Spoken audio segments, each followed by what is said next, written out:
Hi folks, as you know, I've recently had solar PV installed on my roof, which means I have free energy.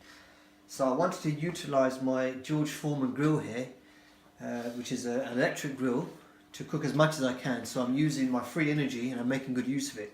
So I've got myself here a pizza. This is just one of the ones you pick out the supermarket, but obviously I can't just put it down here and cook it on the griddle because it will just burn off the entire base. So I thought I need a hack.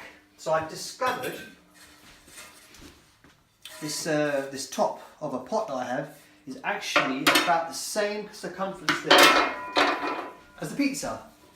Look at that, made perfect for it. But obviously that's just not going to stand. And I need to have the pizza elevated off the grill.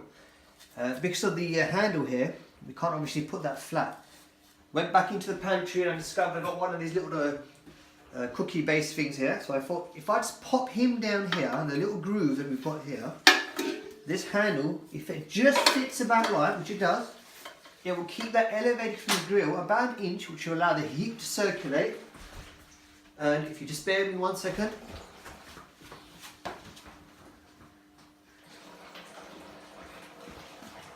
I'll just turn that on, put the cover on, that becomes like an oven for about 5 minutes, and you've got pizza all cooked and ready, free of charge.